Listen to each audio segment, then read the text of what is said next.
Lars doing a couple events. Lars shows up every day. He's kind of getting things done. I came in like, Lars won't do a horse routine for me. Lars won't do a P-bar routine for me. So I think it was after spring break I went tired of this. I go, Lars, your first up on horse today. There's gonna be a lot of parents that are sitting in the front row. That's trying to get this done. And all of a sudden, 6 events all around. Then we go to coded invites, 6 more events, and sure enough, Lars is the all-rounder of this group, of this JV group. He's doing all 6. He's and even floor. I needed a floor guy so bad. The conference was Needed a floor guy so bad. When Lars finally goes, all right, I'm going to do it. He just went the floor. I'm going to round off back. I'm going to do that front. I'm going to do what it takes. And that was a real turning point, I thought, for the season for you as in your growth. Like looking at down the road, what we're going to do, and I really enjoyed seeing that transition happen where you're starting to see that work is reaps reward.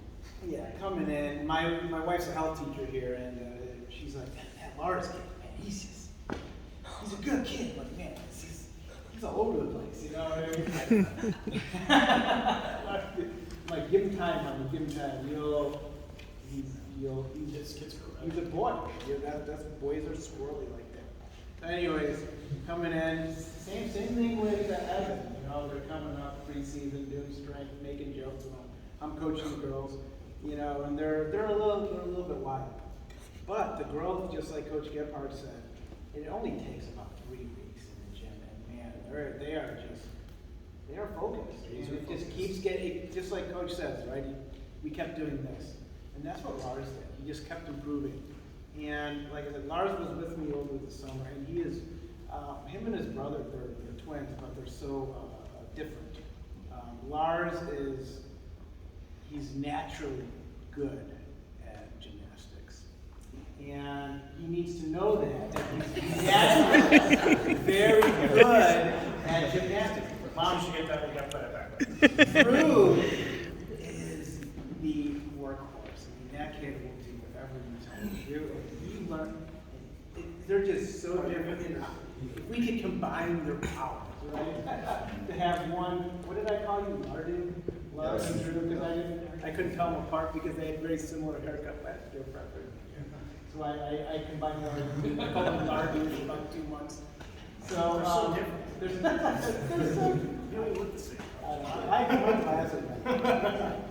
But anyways, super asset to the team. You love having him on the team. The growth he made this year was tremendous, and I'm really excited to see what they're going to do for the next 2 years. So thank you for being on the team. Drew Berger.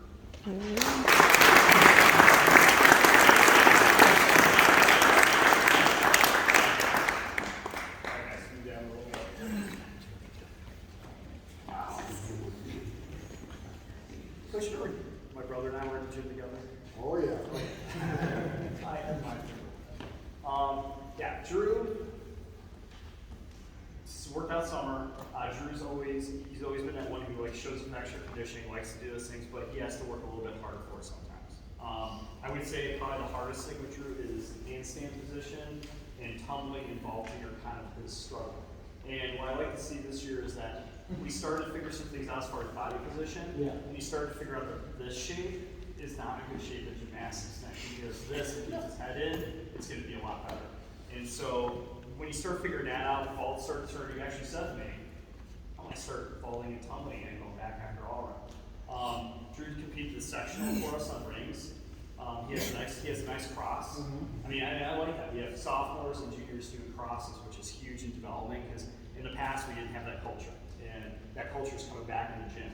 And that's really important because when you got a lot of guys who do strength moves, more guys want to do strength moves. And that's significant to rings and other things like that. But awesome year, hard worker. Like I said, on the floor at state qualifiers, so good stuff. You have anything to add to that, Coach? Yeah, Drew is he's just such a pleasure to have in the gym. He's so positive and he's very driven in a certain direction, and that direction is always towards succeeding in contribution. He wants to contribute. He always wanted to contribute and make that varsity lineup. And if he didn't make the varsity lineup, he would say to me, what do I need to do to make the varsity lineup? So he asked all the right questions. right? And because you are a student of the sport, you made that varsity line only because you were a student. And you worked so extremely hard to get to where you needed to be. And, you know, like I said, Greg talks about culture, and that's what it takes. It takes that culture.